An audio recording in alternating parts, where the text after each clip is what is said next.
Coloque aí, nas suas forças, fortalezas, quais são os aspectos referentes a você, ao ambiente aí internamente, o que você tem aptidão, o que te ajuda a conquistar outros objetivos, o que você faz bem, ou o que as pessoas falam que você faz bem. O que você tem experiência. Por exemplo, você pode ter uma experiência como mecânico. Você pode. Vou dar um exemplo de uma pessoa que eu conheço. Ele é cinegrafista e ele adora trabalhar com mecânica de moto e mecânica de drone. É uma coisa que ele tem habilidade que, se deixar, ele fica lá o dia inteiro e não vê o tempo passar. Imagine aí quais são os conhecimentos técnicos que você possui, e aí não precisa ser só técnico, tá? Coloque aí tua formação acadêmica, teus cursos de especialização, esses outros cursos que você faz e que às vezes não tem nível superior, mas que ele te dá uma habilidade diferenciada de outras pessoas. Por exemplo, capacidade de negociação, você é uma pessoa que gosta, que faz bem, que negocia bem, coloque aí nas suas forças, fortalezas, que você se comunica bem. Ah, você tem habilidade de liderança, você é uma pessoa otimista, você é uma pessoa resiliente, você é uma pessoa que tem um bom relacionamento com várias outras pessoas. Você é uma pessoa que tem flexibilidade. Ah, você está no ambiente, mas consegue daqui a pouco mudar. Estou fazendo um trabalho, daqui a pouco começo a fazer outro com muita rapidez e sem muito tempo para adaptação. Pense aí todas as suas fortalezas. Ó, uma fortaleza que eu tenho é o foco e a organização. Quando eu coloco uma agenda semanal, mensal, eu tenho hoje minha agenda do ano inteiro já, tá? Um pouco claro. Durante o ano, por exemplo, no segundo semestre, muita coisa vai mudar e eu vou adaptar a minha agenda conforme as mudanças que vão acontecendo na minha vida, no mundo, no bairro, tudo mais. Mas eu já tenho um planejamento das maiores coisas que eu vou fazer durante o ano. Durante esse primeiro semestre, até julho, eu tenho assim 80% das coisas que eu vou fazer. Por exemplo, curso que eu quero fazer. Já tem todos os cursos que eu quero fazer durante o ano já pagos. Já paguei todos os cursos. E eu tenho lá mais dois, eu sempre tenho uma listinha a mais, né? Ó, se der tempo, se tiver oportunidade, quero fazer esses dois. Então eu já tenho todo o meu plano de treinamento para o ano inteiro e tem algumas opções que, se eu conseguir encaixar no segundo semestre, eu vou lá e compro também. Essas opções extras não estão pagas. Outro exemplo, eu gosto de correr. Já tenho todas as corridas planejadas durante o ano. Eu só não comprei as corridas que ainda não liberaram no site para vender, mas eu já tenho todas organizadas, sei exatamente quais são todas as corridas que eu vou correr esse ano. Alessandra, pode ser que aconteça alguma coisa, pode ser que eu fique doente, pode ser um monte de coisa. Só que o pode ser não pode me atrapalhar a fazer o meu planejamento. O pode ser no dia a dia, se você ficar em tudo pode ser, você nunca vai planejar nada, você nunca vai chegar a lugar algum, porque você nunca vai conseguir seguir um plano. E a ideia é o contrário. Você está no ponto A e quer chegar no ponto B. Por exemplo, cadê uma caneta? Você está aqui no ponto A, quer chegar no ponto B. Você já faz o teu plano é uma linha reta. E aí, dependendo do que vai acontecendo, você vai indo um pouco para lá, um pouco para cá. O teu caminho, ele não vai ser tão reto quanto você planejou, mas você vai estar de olho aqui no objetivo principal, lá na linha de chegada. Sem um plano, você não chega a lugar nenhum. Por quê? Quem não sabe onde quer chegar, qualquer caminho e qualquer objetivo, tá bom, porque você não sabe, você não definiu onde você quer chegar. Muitas vezes a gente não define onde quer chegar por medo, simplesmente por medo. Pense aí para anotar suas forças, suas fortalezas, o que você faz de melhor, quais são as suas habilidades e capacidades mais marcantes. Coloque aí no papel aquilo que você acha e aquilo que as outras pessoas também falam para você. Quais são suas vantagens em relação às outras pessoas? Por exemplo, nesse caso aí do freelancer. Quais são os cursos, quais são as conexões, quais são as certificações, quais as habilidades que você tem que as outras pessoas não têm? Quais são os seus pontos fortes de acordo com o que as outras pessoas falam para você? Anote aí. Quais são os seus talentos? Nossa, tem gente que fala que não tem talento para nada, mas na realidade ele sabe que tem. só que não quer dar o braço a torcer. Anote aí quais são os seus talentos, quais são as características que as pessoas mais te elogiam, o que é que as pessoas te elogiam muito mais no dia a dia. Qual é o seu nível de experiência em determinado assunto? Olha aí no teu trabalho, qual o teu nível de experiência? Coloque aí em inglês, qual o teu nível de experiência? Ah, Alessandra, mas meu inglês é básico. Sim, só que tem um monte de gente que não tem nem básico. Então, esse básico pode ser fortaleza quando você está concorrendo com outras pessoas que não têm nem o básico. Então, não menospreze aquilo que você tem de positivo, porque se você não valorizar aquilo que você tem, dificilmente você vai encontrar outras pessoas valorizando te valorizando como deveria. Então, o primeiro passo é você valorizar tudo que você tem de positivo.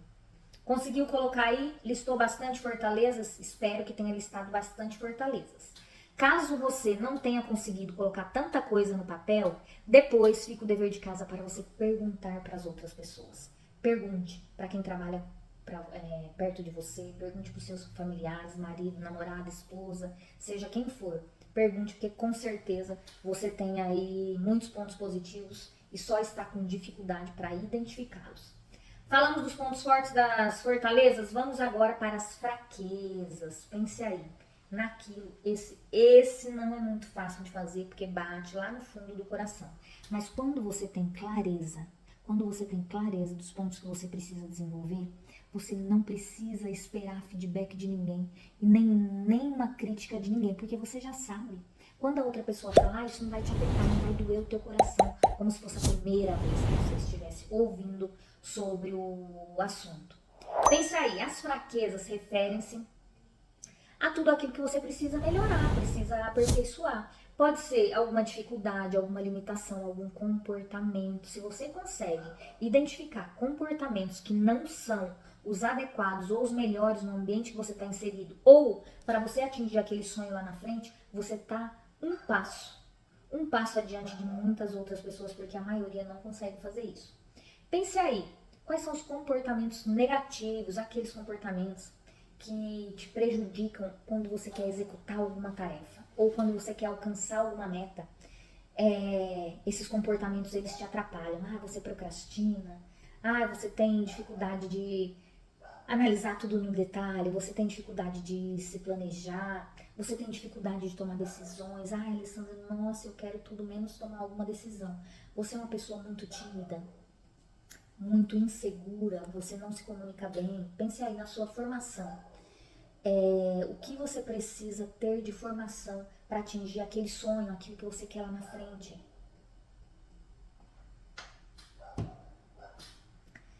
Qual é a certificação que é necessária para o trabalho que você quer fazer? Você é uma pessoa que tem resistência a mudanças, não gosto, tenho medo, prefiro estar aqui no quentinho, que é mais confortável, só que eu sei já como é esse quentinho. Como você age perante os conflitos? No dia a dia você age com agressividade? Liste aí todos esses pontos que são as suas fraquezas, os pontos que você precisa ter atenção. E pense assim, tem muita gente que fica listando pontos de melhoria, pontos a desenvolver e não fazem nada. E tem aqueles outros que querem ficar ali tentando desenvolver esses pontos que não são as suas qualidades. Um conselho para isso, conselho se fosse bom não dava, mas eu vou dar aqui. Não fique tentando, a maior parte do tempo, melhorar aquilo que você não é bom. O ideal é você pegar aquilo que você não é bom e melhorar só até o nível daquilo não te prejudicar. Então pense assim, você está aqui em um certo nível, você vai melhorar até aqui para ele não te prejudicar, só que você vai focar naquilo que você faz bem, naquilo que são suas fortalezas, suas forças. Por quê? Você potencializa aquilo que você faz bem. Se você foca só naquilo que você não faz bem, pense assim, você fica olhando para baixo, a direção é cada vez você se afundar mais, porque você nunca vai ser excelente, top naquilo que é um ponto que você tem para desenvolver, uma fraqueza. Então tenha clareza das suas fraquezas, mas não fique focando o tempo todo nelas, porque não são as suas fraquezas que vão te dar o retorno e a satisfação no trabalho que você tanto deseja. Não são as suas fraquezas que vão te dar felicidade no dia a dia. Então imagine você, 80, 90% do tempo focando nas suas fraquezas. Daqui a pouco você suicida, né? Porque, pelo amor de Deus, ninguém aguenta isso. Então você tem que ter clareza do que é, para deixar ao nível que aquilo não te prejudique, não te atrapalhe. Mas não querer potencializar e ficar o top master blaster da galáxia naquele item que você não faz bem, porque muitas vezes você não faz bem porque você não gosta. Se você gostasse, você se dedicava, estudava sobre aquilo e com certeza você ia fazer muito bem. Então pense lá sobre as suas fraquezas. Quais as atividades você não gosta de realizar e por quê? Com certeza suas fraquezas estão relacionadas às atividades que você não gosta de fazer. E pense no porquê também. Quais as capacidades, habilidades precisam ser desenvolvidas? O que você precisa desenvolver? Preciso melhorar a minha comunicação, preciso ser mais resiliente, preciso ser mais focado, preciso ter um conhecimento específico, preciso falar inglês, pode ser, dependendo da carreira que você tá. Pense em todas as habilidades, comportamentos que vão ser importantes para a sua carreira do futuro. Coloque aí no papel. Quais são os seus pontos de melhoria? Pense naqueles feedbacks que você já recebeu do colega de trabalho, do gestor. Quais são os pontos que eles falaram que você precisava melhorar? Isso aí é muito importante. Quanto mais a gente ouve, processa e aceita, isso fica muito mais tranquilo. Muitas vezes é só para você ter a ciência. Não, realmente eu tenho isso. Está em um patamar que não prejudica a minha carreira, vou deixar ele aqui estacionado. Tudo bem também. Só que a partir do momento que você vê que ele levantou um pouquinho e começou a prejudicar a tua carreira, você dá um foco para ele voltar lá na insignificância, na ignorância que esses itens têm que ter na sua vida. Quais são os comportamentos e características pessoais que sabotam o seu sucesso? Quais são os comportamentos que te atrapalham? Quando você pensa, nossa, eu fico procrastinando, não gosto de estudar. Quais são os comportamentos que atrapalham o seu sucesso? Quais são as habilidades técnicas que você não tem, que você precisa ter? Preciso ter raciocínio lógico. O que eu posso fazer para desenvolver meu raciocínio lógico? Quais são os seus hábitos de trabalho negativos? Lá no trabalho você fica procrastinando, você não é organizado, você fica fofocando, cuida mais do trabalho dos outros ao invés de cuidar do seu trabalho. Quais são os pontos e os hábitos negativos lá no seu trabalho? Quais são aqueles comportamentos que você olha e fala, nossa, eu não gostaria de ser assim, mas infelizmente nasci assim, eu só preciso ter essa clareza e não deixar esse comportamento aflorar a maioria do tempo.